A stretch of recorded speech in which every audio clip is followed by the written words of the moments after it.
Hello, Rob from Test Valley Triffids. Now I'm just going to give you a brief overview in January 2022 of the current state of my canna collection, canna growing.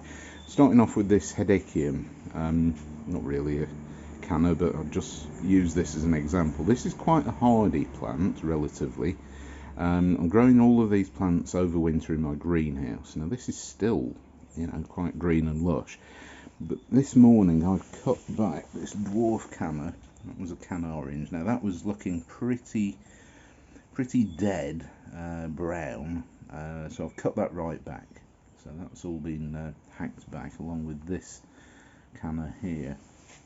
The other cannas are still actually not too bad. This is orange punch. Still a bit of green on there. I've taken off the dead down here. There was a dead stem. Cut that right back. But the other ones, like Canna Cleopatra here, still looking pretty good. It's not the best. I mean, we've got some dead on these leaves down here. So, lowest temperature we've had so far this year has been about -1 degrees C. And it's reached that in this greenhouse. This is an unheated greenhouse. So this is a bit of an experiment, a bit of a risk. But what I'm doing is trying to keep the composters dry, well, just a touch moist, dry as possible. But because the plants are still actually quite green and healthy, I've actually decided to keep the compost a little bit moister than perhaps you would do normally, not to encourage the plants to die back.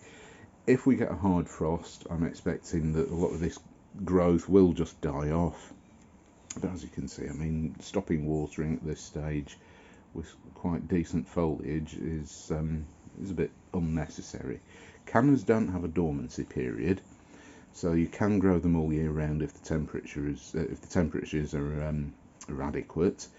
But here in the UK, it's better to overwinter them, dry, store the rhizomes in slightly damp compost in a frost-free place. I'm risking it in this greenhouse. I am risking it, and I've got good hopes so far. I mean, some of the cannas are actually looking pretty good. This is Canna Tropicana. It's not looking the best now, but it's still, still impressive.